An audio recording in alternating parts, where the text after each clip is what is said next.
स्वागत है दोस्तों आप सभी का आज की महत्वपूर्ण क्लास में। आज हम लोग इस वीडियो में एक बहुत ही इम्पोर्टेंट टॉपिक कवर करने वाले हैं और वह है भारतीय राष्ट्रीय कांग्रेस यानी इंडियन नेशनल कांग्रेस। इस वीडियो में हम लोग जानेंगे भारतीय राष्ट्रीय कांग्रेस के बारे में। फिर इसमें जितने भी अधिवेशन हुए थे 1885 से लेकर 1947 तक, तो हम यहाँ पे 30 प्लस अधिवेशन को यहाँ पे जानने वाले हैं, जहाँ से आपके एग्जाम में बार बार क्वेश्चन आ जाता है। तो आप किसी भी एग्जाम की तैयारी अगर कर रहे हैं तो भारतीय राष्ट्रीय कांग्रेस से आपका क्वेश्चन इस वीडियो से बाहर नहीं पूछेगा, तो आप इस वीडियो में लास्ट तक जरूर बने रहिएगा। चलिए हम वीडियो को शुरू करते हैं। सबसे पहले भारतीय राष्ट्रीय कांग्रेस की बात करें तो यहाँ पे जो आप कांग्रेस वर्ड देख रहे हैं या आपके उत्तर अमेरिका से लिया गया है, जिसका अर्थ होता है लोगों का समूह। इन लोगों का समूहों के द्वारा एक जनसभा होती थी जिसको अधिवेशन कहा जाता था, जो आपको 1885 से लेकर 1947 तक प्रत्येक साल भर में एक बार दिसंबर में बुलाया जाता था। और इसमें क्या होता था तो आपको इसमें निर्णय लिया जाता था अनेक आपको मुद्दे पर, जिससे आपको भारतीयों को आज़ादी मिल सके। तो यहाँ पे हम लोग चलिए बात करें हम भारतीय राष्ट्रीय कांग्रेस की, तो इसकी स्थापना हुई थी आपको 28 दिसंबर 1885 को। तो आप इसका डेट भी याद रखिएगा। उसके बाद यह कहाँ स्थापना किया गया था तो यह आपके मुंबई में एक जगह है ग्वालिया टैंक, वहीं पे एक कॉलेज था जिसका नाम था गोकुल दास तेजपाल संस्कृत कॉलेज। इसी में आपको यहाँ पे स्थापना हुई थी भारतीय राष्ट्रीय कांग्रेस की। जिस समय इसकी स्थापना हुई थी तो उस समय उसका नाम हुआ करता था भारतीय राष्ट्रीय संघ, यानी भारतीय राष्ट्रीय संघ के नाम से इसकी स्थापना हुई थी, यानी इंडियन नेशनल यूनियन। फिर इसमें जो पहला जब अधिवेशन हुआ था 1885 में, तो दादा भाई नौरोजी के सुझाव से यहाँ पे जो इंडियन नेशनल यूनियन था, तो यहाँ पे यूनियन को हटाकर इसमें कांग्रेस जोड़ दिया गया था और यह हो गया था इंडियन नेशनल कांग्रेस यानी भारतीय राष्ट्रीय कांग्रेस। तो यहाँ पे दादा भाई नौरोजी के सुझाव से हुआ था, ये भी आप याद रखिएगा। और इसके संस्थापक कौन थे तो वह थे आपके ए.ओ. ह्यूम यानी एलन ऑक्टेवियन ह्यूम। बात करें हम ए.ओ. ह्यूम की तो यह आपके स्कॉटलैंड के रहने वाले थे। इन्होंने ब्रिटिश सिविल सेवा एग्जाम दिए थे और वहाँ पे ब्रिटिश अधिकारी बनकर ये भारत में आए थे। तो यह शिमला में बस गए थे।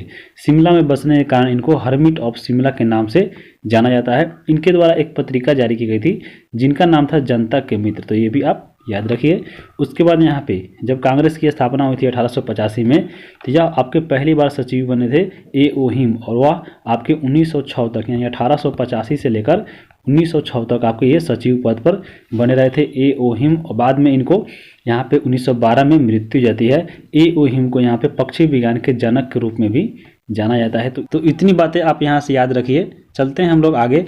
यहाँ पे है कि जिस यहाँ पे स्थापना हुई थी भारतीय राष्ट्रीय कांग्रेस की 1885 में, तो उस समय भारत के वायसराय थे आपके लॉर्ड डफरिन। तो ये भी अब कितनी बार एग्जामों में आया है कि भारतीय राष्ट्रीय कांग्रेस की स्थापना के समय भारत का वायसराय कौन था, तो वह लॉर्ड डफरिन था। और सबसे पहले लॉर्ड डफरिन के दिमाग में आया था कांग्रेस की स्थापना करने की। तो यहाँ पे भारतीय राष्ट्रीय संघ की स्थापना का विचार सर्वप्रथम लॉर्ड डफरिन के दिमाग में ही आया था, यानी जो लॉर्ड डफरिन के दिमाग की उपज थी क्या, तो राष्ट्रीय भारतीय कांग्रेस। तो यहाँ पे इतना आप याद रख सकते हैं। चलते हैं आगे हम लोग अब इसके अधिवेशन को एक एक देखेंगे, जितने भी प्रमुख अधिवेशन हुए थे। तो यहाँ पे ऐसा ही आपको अधिवेशन बुलाया जाता था, प्रत्येक साल जनसभा कराया जाता था और यहाँ पे विचार विमर्श होता था। तो जैसे आप यहाँ पे भारत के मैप पे देख सकते हैं कि कहाँ कहाँ पे ऐसे इसका अधिवेशन हुआ था, जिसमें आप इंपॉर्टेंट इसमें दिया गया है। यहाँ से आपको क्वेश्चन पूछ लेता है कि सबसे ज़्यादा कांग्रेस का अधिवेशन यहाँ पे कहाँ पे हुआ था, तो याद रखिएगा सबसे ज़्यादा आपको कलकत्ता में हुआ था और वह 10 बार हुआ था कांग्रेस का अधिवेशन। पूछ लेगा कि भारत से बाहर अधिवेशन कहाँ हुआ था, यानी वर्तमान भारत से, उसमें भारत में बात की जाए तो ये पाकिस्तान आपके उसमें भारत में ही था, लेकिन अभी वर्तमान में यहाँ पे अलग हो चुका है। तो यहाँ पे अभी वर्तमान पूछता है कि भारत से अधिवेशन बाहर कहाँ बुलाया गया था, तो 2 जगह याद रखिएगा, एक आपका कराची में और एक आपका लाहौर में। तो याद रखिएगा यहाँ पे भारत से बाहर की ये अधिवेशन थी। तो हम इसके बारे में भी आगे हम बात करेंगे। तो यहाँ पे जितने प्रमुख अधिवेशन हुए थे, चलिए हम उसको एक एक करके यहाँ पे देख लेते हैं। और यहाँ पे पहला अधिवेशन मनाया गया था 1885 में और वह मनाया गया था बम्बई में। इसकी अध्यक्षता कर रहे थे यहाँ पे व्योमेश चंद्र बनर्जी यानी W.C. बनर्जी के द्वारा। और इसमें सचिव बने थे आपके ए.ओ. ह्यूम, जो आपके 1906 तक आपको सचिव पद पर बने रहे थे। 1885 की घटना की बात की जाए इस अधिवेशन में, तो यहाँ पे 72 प्रतिनिधियों ने यहाँ पे भाग लिया था। और दादा भाई नौरोजी के सुझाव पर जो पहले भारतीय राष्ट्रीय संघ था यानी INU था, उसको भारतीय राष्ट्रीय कांग्रेस यानी INC कर दिया गया था। तो यह पहले अधिवेशन में इतना आप बात याद रखिए। उसके बाद चलते हैं अगला यहाँ पे देखेंगे दूसरा अधिवेशन जो हुआ था 1886 में, और यह आपको कलकत्ता में हुआ था। और इसकी अध्यक्षता कर रहे थे यहाँ पे दादा भाई नौरोजी, और यह आपके दादा भाई नौरोजी कांग्रेस के प्रथम पारसी अध्यक्ष थे। तो इसमें क्या हुआ था, तो इसमें डॉफ्रिन के द्वारा जितने भी कांग्रेस सदस्य इसमें भाग लिए थे उनको एक पार्टी दी थी और उसका नाम बोला था है गार्डन पार्टी। तो याद रखिए गार्डन पार्टी डॉफ्रिन ने दिया था कांग्रेस के सदस्यों को कलकत्ता अधिवेशन में, जिसकी अध्यक्षता यहाँ पे दादा भाई नौरोजी कर रहे थे। आगे हम लोग देखेंगे तीसरा अधिवेशन जो हुआ था 1887 में, वह आपके हुआ था यहाँ पे मद्रास में, और इसके यहाँ पे अध्यक्ष बने थे बदरुद्दीन तैयब जी, और यह कांग्रेस के प्रथम मुस्लिम अध्यक्ष थे, जिनके समय में यहाँ पे क्या हुआ, तो इन्होंने इस अधिवेशन में एक नारा दिया जिसका नाम था यहाँ पे कांग्रेसी बनो। तो कांग्रेसी बनो का नारा यहाँ पे बदरुद्दीन तैयब जी के द्वारा 1887 के मद्रास अधिवेशन में दिया गया था। चलते हैं आगे, अगला यहाँ पे है 1888 का इलाहाबाद जो अधिवेशन हुआ था, ये आपको इसमें अध्यक्षता कर रहे थे जॉर्ज जुल, और यह प्रथम यहाँ पे अंग्रेज अध्यक्ष थे। इनके समय में घटना क्या घटा, तो इनके समय में पहली बार इसमें यहाँ पे लाला लाजपत राय अधिवेशन में शामिल हुए थे, और इस अधिवेशन हेतु करने के लिए आपको एक जगह नहीं मिल रहा था, तो दरभंगा के राजा के द्वारा एक जगह खरीद कर कांग्रेस की अधिवेशन के लिए दिया गया था। उस जगह का नाम था आपको क्या, तो लोथर काउंसिल, जो दिया था दरभंगा के राजा के द्वारा। तो आप इतना याद रखिएगा। यहाँ पे हम 4 अधिवेशन देखे हैं। अगला देखते हैं हम 1889 में जो हुआ था 5वां अधिवेशन, वह आपका हुआ था बम्बई में, और इसकी अध्यक्षता यहाँ पे कर रहे थे विलियम बेडरबन। विलियम बेडरबन की बात की जाए, ये आपके ए.ओ. ह्यूम थे, उनके जीवनीकार थे विलियम बेडरबन। इसकी अध्यक्षता यहाँ पे हुई थी, और इसमें आपको क्या घटना हुआ था, तो पहली बार महिलाओं ने की यहाँ पे भाग लिया था, और इसमें 21 वर्षीय मताधिकार पारित हुआ था। तो याद रखिएगा 1889 का बम्बई अधिवेशन। यहाँ पे अगर जगह को याद करना है जैसे, तो ये शुरू के अगर 5 अधिवेशन की बात की तो आप एक ट्रिक याद रख सकते हैं। शुरू में जो 5 अधिवेशन हुआ था, इसको ट्रिक लिख लीजिएगा, बक माई बक, ऐसे आप लिख सकते हैं, बक माई बक। तो यहाँ पे आपको पहला आपको हो जाएगा बम्बई, फिर आपको कोलकाता, फिर आपका यहाँ पे मद्रास, इलाहाबाद, और फिर आपका बम्बई और कोलकाता। तो ये शुरू के 5 अधिवेशन को याद करने का ट्रिक है। और यहाँ पे इसमें अध्यक्ष आपको पहले W.C. बनर्जी बने थे, उसमें आपके दादा भाई नौरोजी बने, दूसरे में जो प्रथम पारसी थे, तीसरा में बदरुद्दीन तैयब जी बने थे जो मुस्लिम थे, और यहाँ पे जॉर्ज जुल बने थे जो अंग्रेज थे। तो यहाँ पे बदल बदल कर बनाया जाता था ताकि आपके सभी समुदाय इसमें जुड़ सके और यह आपकी जो जनसभा है आपकी बढ़ सके। तो यहाँ पे प्रत्येक स्थान को चेंज करके और इनको अध्यक्ष को भी चेंज किया जाता था ताकि इसमें जनसंख्या बढ़े और यह सफल आपको राष्ट्रीय कांग्रेस हो। तो इसके बाद हम लोग चलते हैं 1893 का अधिवेशन देखने। 1893 का अधिवेशन आपको हुआ था लाहौर में, और इसकी अध्यक्षता कर रहे थे यहाँ पे दादा भाई नौरोजी साहब, और इसमें यहाँ पे सिविल सेवा परीक्षा को लेकर भारत में करवाने की मांग उठी थी इस अधिवेशन में, यानी 1893 के लाहौर अधिवेशन में। तो आप इसकी घटना को याद रख सकते हैं। उसके बाद 1896 को देखेंगे हम। 1896 आपको बहुत इंपॉर्टेंट है, ये आपके बहुत सारे एग्जाम में अब तक आ चुका है। तो 1896 का अधिवेशन आपको हुआ था कलकत्ता अधिवेशन में, और यह आपके इसमें आप अध्यक्षता कर रहे थे रहमतुल्लाह सयानी, और इसी अधिवेशन में आपको गाया गया था पहली बार वंदे मातरम, और दादा भाई नौरोजी के यहाँ पे धन के जो बहिर्गमन सिद्धांत है उसको भी स्वीकार किया गया था। तो इतनी बातें आप इसमें याद रख सकते हैं। इसके अलावा अगर हम पूछ ले कि 1896 में कितना नंबर का अधिवेशन हुआ था, तो ये कोई रटने वाला भारी चीज़ नहीं है। जैसे हम लोग देखेंगे कि 1885 में शुरू हुआ था, तो यहाँ पे 1885 से शुरू हुआ 1896, इसमें आपको जोड़ना है। तो 1885 और यहाँ पे 96 कितना हो जाएगा 11, और यहाँ पे 1885 में भी तो हुआ था तो +1, यानी 12वां अधिवेशन था 1896 वाला। तो ऐसे आप निकाल सकते हैं, इसमें कोई बड़ा चीज़ नहीं है। तो चलिए चलते हैं हम लोग आगे। अगला यहाँ पे है 1906 में जो कलकत्ता अधिवेशन हुआ था, उसकी अध्यक्षता कर रहे थे दादा भाई नौरोजी, और इसमें पहली बार स्वराज शब्द का प्रयोग किया गया था दादा भाई नौरोजी के द्वारा। तो याद रखिएगा 1906 का कलकत्ता अधिवेशन, दादा भाई नौरोजी की अध्यक्षता में स्वराज शब्द का प्रयोग किया गया था पहली बार। 1907 की बात करें तो 1907 बहुत ही इंपॉर्टेंट है, जो आपको हुआ था सूरत में, और इसकी अध्यक्षता कर रहे थे रास बिहारी बोस। और यहाँ पे कांग्रेस जो थे वो आपको 2 भागों में बट गया था, एक आपका गरम दल और एक आपका इसमें नरम दल भागों में बट गया था। तो याद रखिएगा 1907, ऐसे याद कैसे रहेगा, तो याद रखिएगा सूरत उसको रास नहीं आया, और यहाँ पे जो 7 बना था यानी 7 उनका टूट गया कांग्रेस का गरम दल और नरम दल में। तो ऐसे आप याद रख सकते हैं। 1908 का अधिवेशन हुआ था आपके मद्रास में, और इसमें अभी आपके अध्यक्ष बने थे रास बिहारी घोष, और यहाँ पे कांग्रेस का एक नया संविधान निर्माण हुआ था 1908 में मद्रास अधिवेशन में। उसके बाद हम बात करेंगे 1911, यह आपके बहुत इंपॉर्टेंट है, जो आपके हुआ था कलकत्ता अधिवेशन। इसमें आपके अध्यक्षता कर रहे थे बिशन नारायण धर, और पहली बार यहाँ पे जो पहली बार राष्ट्रगान आपका है जन गण मन, वह गाया गया था 1911 के कलकत्ता अधिवेशन में। यहाँ पे गाया गया था आपका जन गण मन यानी राष्ट्रगान, और वंदे मातरम आपके गाया था कहाँ पे 1896 के आपके कलकत्ता अधिवेशन में ही गाया गया था। तो आप दोनों याद रखिएगा, दोनों कलकत्ता अधिवेशन में हुआ था, एक 1896 में जो यहाँ पे गाया गया था वंदे मातरम, और यहाँ पे कलकत्ता अधिवेशन 1911 में गाया गया था जन गण मन। चलते हैं आगे। अगला यहाँ पे है 1912 का बांकीपुर जो अधिवेशन हुआ था पटना में जो पड़ता है, और यह बिहार में पहला अधिवेशन था, जिसकी आपको अध्यक्षता कर रहे थे यहाँ पे रंगनाथ नरसिंह मुधोलकर, और इसमें आपको A.O. ह्यूम को कांग्रेस के पिता के रूप में घोषित किया गया था आपके 1912 वाला बांकीपुर अधिवेशन में। तो आप याद रखिएगा, A.O. ह्यूम को कांग्रेस का पिता कहाँ पे घोषित किया गया था, तो बांकीपुर अधिवेशन 1912 में। यहाँ पे हम देखेंगे 1916 का अधिवेशन जो आपको बहुत इंपॉर्टेंट है, यह आपके हुआ था लखनऊ में।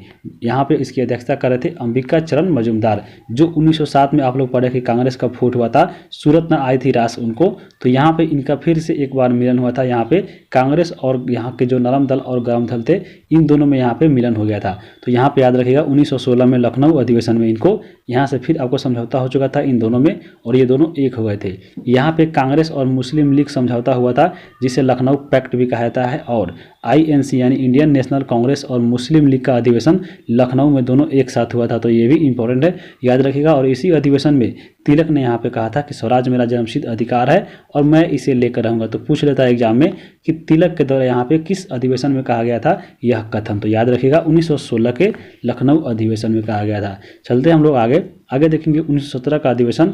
1917 में आपको बहुत इंपॉर्टेंट है, ये भी आपके हुआ था कलकत्ता में, और यहाँ पे इसकी अध्यक्षता कर रहे थे एनी बेसेंट, और यह पहली महिला थी, चाहे विदेशी हो या भारतीय हो। तो यह विदेशी थी, तो याद रखिएगा पहली विदेशी महिला अध्यक्ष पूछे या ऐसे पूछ ले कि पहली महिला अध्यक्ष पूछे तो आपको एनी बेसेंट थी, जो आपको 1917 के कलकत्ता अधिवेशन में बनी थी। और यहाँ पे यह पहली विदेशी महिला थी जो आपके आयरलैंड की थी, तो आप याद रखिएगा। और यहाँ पे पहली बार इसमें तिरंगे झंडे को कांग्रेस ने अपना लिया था, तो इंपॉर्टेंट है, याद रखिएगा। अगर पहली भारतीय महिला पूछे तो वह आपको कौन थी, सरोजनी नायडू, उसके बारे में हम पढ़ेंगे। उसके बाद हम चलते हैं आगे। 1918 का अधिवेशन की बात की जाए तो इसमें 2 अधिवेशन हुआ था, एक तो आपको दिसंबर में बुलाया था, और एक आपको कभी जरूरी पड़ जाए कोई आपको विषम स्थिति में, तो उस समय आपको विशेष अधिवेशन बुलाया था। इसलिए यहाँ पे 1918 में आप 2 अधिवेशन देख रहे हैं। तो 1918 का जो दिल्ली अधिवेशन हुआ था वह आपके मदन मोहन मालवीय की अध्यक्षता में हुआ था, और यहाँ पे इस अधिवेशन में पहली बार आपको हजारों किसानों ने भाग लिया था। तो याद रखिएगा हजारों किसानों ने सबसे पहले किस अधिवेशन में भाग लिया था, तो दिल्ली अधिवेशन मदन मोहन मालवीय की अध्यक्षता में 1918 में। 1918 में ही आपके बम्बई में एक और अधिवेशन हुआ था, जिसकी अध्यक्षता कर रहे थे यहाँ पे हसन इमाम, और यहाँ पे इंडियन नेशनल कांग्रेस का पहला यह विशेष अधिवेशन था जो आपके रॉलेट एक्टिव विचार हेतु बुलाया गया था। तो यहाँ पे यह अधिवेशन हुआ था आपको दिसंबर में, जो प्रत्येक साल आपको दिसंबर में मनाया था, लेकिन आपको यह विशेष आपको विषम परिस्थिति में बुलाया गया था क्योंकि रॉलेट एक्ट आपको उसी समय आया था। तो उसकी विचार विमर्श के लिए यहाँ पे एक और अधिवेशन बुलाया गया था बम्बई में हसन इमाम के द्वारा, और यह कांग्रेस द्वारा पहला विशेष अधिवेशन बुलाया गया था। तो आप याद रखिएगा पहला विशेष अधिवेशन कांग्रेस ने 1918 के बम्बई अधिवेशन के रूप में बुलाया था। चलते हैं आगे। अगला यहाँ पे है 1920 का कलकत्ता अधिवेशन जो हुआ था, इसकी अध्यक्षता यहाँ पे कर रहे थे लाला लाजपत राय, और यहाँ पे असहयोग आंदोलन को प्रस्ताव का जो पास हुआ था, याद रखिएगा यहाँ पे कहाँ हुआ था, तो यह लाला लाजपत राय की अध्यक्षता में कलकत्ता में 1920 में हुआ था। तो अगला हम लोग देखेंगे यहाँ पे 1921 का अधिवेशन। 1921 का अधिवेशन की बात की तो यह आपके अहमदाबाद में हुआ था, और इसकी अध्यक्षता कर रहे थे यहाँ पे हकीम अजमल खान। हकीम अजमल खान की बात की तो यह आपके प्रथम कार्यकारी अध्यक्ष थे। कार्यकारी का मतलब क्या हुआ, यानी चित्तरंजन दास को पहले चुना गया था आपको कांग्रेस की अध्यक्षता करने के लिए 1921 में अहमदाबाद की, लेकिन चित्तरंजन दास को यहाँ पे जेल में बंद कर दिया गया था। तो यहाँ पे उसी के रूप में यहाँ पे हकीम अजमल खां को चुना गया प्रथम कार्यकारी के रूप में, तो इसलिए आपको प्रथम कार्यकारी अध्यक्ष बने थे हकीम अजमल खां। किसके स्थान पर, तो चित्तरंजन दास के स्थान पर। तो इनको आप याद रखिएगा। चलते हैं आगे। अगला यहाँ पे 1922 का जो गया अधिवेशन हुआ था वो बिहार में, और यह बिहार का दूसरा था। बिहार का पहला हुआ था 1912 बांकीपुर अधिवेशन। तो यहाँ पे जो 1922 वाला गया में हुआ था, यह आपके चित्तरंजन दास यहाँ पे इसकी अध्यक्षता कर रहे थे, और यहाँ पे इसमें स्वराज पार्टी की स्थापना हुई थी 1922 के गया बिहार अधिवेशन में। उसके बाद हम चलेंगे 1923 का जो विशेष अधिवेशन हुआ था यहाँ पे, वो आपको बुलाया गया था दिल्ली में, और इसकी अध्यक्षता कर रहे थे यहाँ पे अबुल कलाम आज़ाद, और यह आपके सबसे युवा अध्यक्ष थे कांग्रेस में, यानी ये 35 वर्ष की अवस्था में बने थे और सबसे ज़्यादा समय तक भी आपके बने रहेंगे, ये आपके अब्दुल कलाम आज़ाद। आगे हम लोग देखेंगे इनको भी। तो यहाँ पे अगला चलते हैं। अगला यहाँ यहाँ पे 1924 अधिवेशन, और ये भी आपको बहुत इंपॉर्टेंट है, जो आपको हुआ था बेलगाम यानी कर्नाटक में, और यहाँ पे महात्मा गांधी अध्यक्षता बने थे। तो महात्मा गांधी यहाँ पे मात्र एक बार कांग्रेस के अधिवेशन में अध्यक्षता की थी, और वह 1924 के बेलगाम अधिवेशन में की थी, और इसमें आपको यह इंपॉर्टेंट बात है, इसमें याद रखिएगा। चलते हैं आगे देखेंगे हम लोग 1925 की बात करें तो आपको हुआ था कानपुर अधिवेशन, और इसमें आपके प्रथम भारतीय महिला अध्यक्ष बनी थी, कौन? तो वह थी सरोजनी नायडू। ऐसे 1917 वाला जो बना था आपके एनी बेसेंट थी, जो पहली महिला थी, आपको विदेशी या भारतीय, तो वह पहली महिला के रूप में चुनी गई थी, और यहाँ पे पहली भारतीय महिला है, याद रखिएगा। यहाँ पे 1925 के कानपुर अधिवेशन में क्या हुआ, तो हिंदी को राष्ट्रभाषा के रूप में प्रयोग हुआ। उसके बाद हसरत मोहानी द्वारा पहली बार पूर्ण स्वराज का प्रस्ताव रखा गया, लेकिन उसमें यह पारित नहीं हो सका था। बाद में यही आपको 1929 के लाहौर अधिवेशन में पारित हुआ था पूर्ण स्वराज का। उसके बाद इस अधिवेशन में क्या हुआ 1925 के कानपुर में, तो पहली बार यहाँ पे ध्वज जो वंदना है, विजय विश्व तिरंगा प्यारा, जिनको यहाँ पे श्यामल गुप्त ने लिखा था, उसी के यहाँ पे द्वारा यहाँ पे गाया गया था। तो याद रखिएगा 1925 का कानपुर अधिवेशन सरोजनी नायडू इनकी अध्यक्षता की थी। आगे चलते हैं हम 1926 का जो अधिवेशन हुआ था गुवाहाटी अधिवेशन, इसकी अध्यक्षता यहाँ पे कर रहे थे श्रीनिवास अयंगर। और इसमें क्या हुआ था, तो कांग्रेस नेताओं को यहाँ पे खादी पहनने के लिए यहाँ पे अनिवार्य रूप में शामिल कर दिया गया था। गुवाहाटी अधिवेशन 1926, यानी जितने भी इसमें अधिवेशन में शामिल होंगे वो आपसे यहाँ पे खादी पहनेंगे, और यहाँ पे अंग्रेजों का जो कपड़ा था उसको बहिष्कार किया गया था। यहाँ पे हम बात करें 1927 का अगला अधिवेशन, तो इसे हुआ था आपके मद्रास में, और इसकी अध्यक्षता कर रहे थे यहाँ पे डॉक्टर M.A. अंसारी, और इसमें आपके पूर्ण स्वाधीनता की मांग की गई थी, और इसी में आपको नारा दिया गया था साइमन गो बैक। तो आप इतना याद रखिएगा, ये आपको इंपॉर्टेंट है 1927 वाला मद्रास में जो हुआ था। उसके बाद हम बात करें 1929, जो आपके बहुत इंपॉर्टेंट है। 1929 का जो लाहौर अधिवेशन हुआ था, यह आपकी अध्यक्षता कर रहे थे जवाहरलाल नेहरू, और इसमें आपको पूर्ण स्वराज की मांग की गई थी। उसके बाद यहाँ पे हम बता दें कि 26 जनवरी को स्वतंत्रता दिवस मनाने के निर्णय भी यहाँ को इसी अधिवेशन में लिया गया था आपके रावी नदी के तट पर, और यहाँ पे सविनय अवज्ञा आंदोलन को प्रारंभ करने की भी अनुमति मिली थी यहाँ पे इसी लाहौर अधिवेशन 1929 के। तो ये बहुत अब इंपॉर्टेंट है, आपको इसको याद रखना है। चलते हैं आगे 1931 का जो अधिवेशन हुआ था, ये भी बहुत महत्वपूर्ण है, जिसकी अध्यक्षता यहाँ पे कर रहे थे वल्लभ भाई पटेल, जो हुआ था आपके कराची में, और इसमें आपको मौलिक अधिकारों की मांग की गई थी। तो बहुत इंपॉर्टेंट है, कितने बार एग्जाम में आ चुका है, याद रखिएगा 1931 का कराची अधिवेशन। इसी अधिवेशन में यहाँ पे गांधी इरविन समझौता हुआ था, जिसको दिल्ली समझौता के रूप में भी जाना जाता है, जिसको यहाँ पे स्वीकृति मिली थी, इसको गांधी इरविन समझौता की। यहाँ पे अगर बात करें तो चरखा युक्त राष्ट्रीय ध्वज का भी निर्णय लिया गया था आपको इसी अधिवेशन में, और गांधी जी का यहाँ पे नारा दिया गया था पहली बार कि गांधी मर सकते हैं और परंतु गांधीवाद हमेशा जिंदा रहेगा। किस अधिवेशन में, तो 1931 के कराची अधिवेशन में। चलते हैं आगे, अगला यहाँ पे है 1937 का जो फैजपुर अधिवेशन हुआ था, जो महाराष्ट्र में पड़ता है। इसका अधिवेशन कर रहे थे जवाहरलाल नेहरू, और यहाँ पे इस अधिवेशन में पहली बार कांग्रेस अधिवेशन जो हुआ था वह पहली बार गांव में हुआ। तो याद रखिएगा पहली बार गांव में अधिवेशन कब हुआ था, तो वह हुआ था फैजपुर गांव में 1937 में, जो महाराष्ट्र में पड़ता है, और इसकी अध्यक्षता कर रहे थे जवाहरलाल नेहरू। आगे हम देखेंगे 1938 का अधिवेशन। तो 1938 का अधिवेशन महत्वपूर्ण है, यह हुआ था आपके हरिपुरा में, हरिपुरा पड़ता है आपके गुजरात में, जिसकी अध्यक्षता कर रहे थे सुभाष चंद्र बोस, और सुभाष चंद्र बोस का यह पहला अधिवेशन था अध्यक्षता के रूप में, और इसी में आपको झंडा गीत को स्वीकृति मिली थी। यहाँ पे उसके बाद फिर आपको 1939 में अधिवेशन हुआ, और इसमें भी आपको सुभाष चंद्र बोस बने थे। और इस अधिवेशन में बात करें तो यह हुआ था आपके त्रिपुरी में, और आपको त्रिपुरी यहाँ पे पड़ता है मध्य प्रदेश में। और इस अधिवेशन में आपको क्या हुआ, तो अध्यक्ष बनने के लिए आपको इसमें पहली बार मतदान हुआ। जो आपको अध्यक्ष जीतेगा, वो आपको मतदान जीतेगा, वो आपका अध्यक्ष बनेगा। तो यहाँ पे अध्यक्ष के पद में यहाँ पे सुभाष चंद्र बोस जीत चुके थे, लेकिन फिर बाद में अध्यक्ष दौरान यहाँ पे आपको छोड़कर चले गए थे, और 1939 में इन्होंने फॉर ब्लॉड की स्थापना की थी। तो याद रखिएगा इसी को त्रिपुरी संकट कहा जाता है। तो 1939 में सुभाष चंद्र बोस बने थे। उसके बाद चलते हैं 1940 का अधिवेशन। 1940 का अधिवेशन की बात करें तो यह आपके हुआ था रामगढ़ में, रामगढ़ पड़ता है महाराष्ट्र में।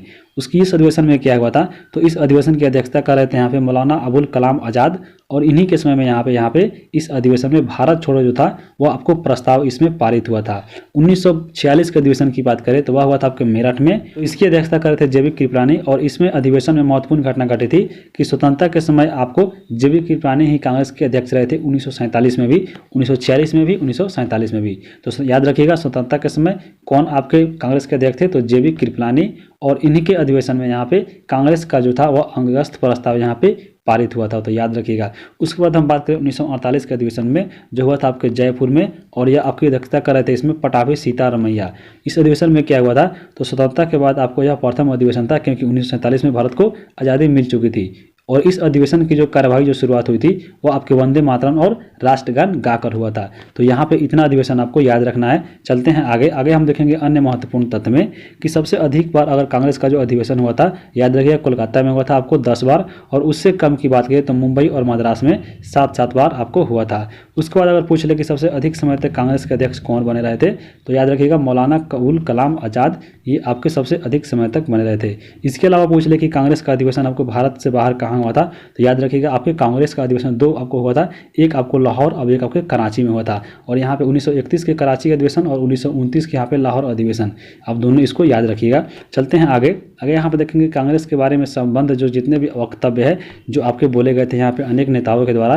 तो यहाँ पे पहला वक्तव्य है जो बोला गया था वायसराय करजन के द्वारा। इन्होंने बोला था कि कांग्रेस लड़खड़ा कर गिर रही है, भारत में रहते हुए मेरी इच्छा है कि मैं इसके शांतिपूर्ण में अपना सहयोग दे सकूं। ये वक्तव्य है वायसराय करजन का, तो ये एग्जाम में आपको पूछ लेता है। अगला यहाँ पे है जो बोला गया था लाला लाजपत राय के द्वारा। इन्होंने बोला था कि कांग्रेस लॉर्ड डफरिन के दिमाग की उपज है। किन्होंने बोला था, तो लॉर्ड लाला लाजपत राय को बोला जाता है।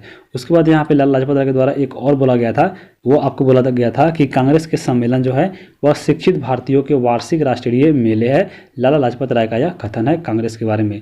उसके बाद हम बात करें अश्विनी कुमार दत्त के बारे में, तो इन्होंने कांग्रेस के बारे में कहा था कि कांग्रेस का सम्मेलन 3 दिनों का तमाशा है। आगे हम यहाँ पे देखेंगे बाल गंगाधर तिलक के द्वारा बोला गया था कि यदि वर्ष में एक बार मेढक की तरह टटराएंगे तो कुछ नहीं मिलेगा, क्योंकि कांग्रेस का अधिवेशन मात्र एक बार आपको दिसंबर माह में होता था, इसलिए आपको बाल गंगाधर तिलक ये बोले थे। उसके बाद हम बात करें पटाभी सीताराम मैया की, तो इन्होंने बोला था कि कांग्रेस की स्थापना संबंधी कार्यों पर यहाँ पे पर्दा पड़ा है उसके बाद बंकिम चंद्र चटर्जी की बात की जाए तो यह बोले थे कांग्रेस के बारे में कि कांग्रेस के जो लोग हैं वह पदों के भूखे हैं। उसके बाद लॉर्ड डॉफ्रिन के बारे में अगर बात करें तो लॉर्ड डॉफ्रिन ने कांग्रेस के बारे में बोला था कि कांग्रेस जो है वह सम्राट लोगों का प्रतिनिधित्व करने वाला संगठन है। उसके बाद बिपिन चंद्र पाल की बात करें तो बिपिन चंद्र पाल ने कांग्रेस के बारे में बोला था कि कांग्रेस एक प्रकार की याचना करने वाली संस्था है। तो ये आपको वक्तव्य है जहाँ से एग्जाम में क्वेश्चन पूछ लेता है। तो यहाँ पे भारतीय राष्ट्रीय कांग्रेस आपको समाप्त होता है। आपको वीडियो कैसा लगा कमेंट करके जरूर बताइए, और इसका जो PDF है आपको टेलीग्राम पे भेज दिया जाएगा, तो टेलीग्राम आपको ज्वाइन करके इसका PDF डाउनलोड कर लीजिएगा। वीडियो को यहीं पे समाप्त करते हैं। धन्यवाद।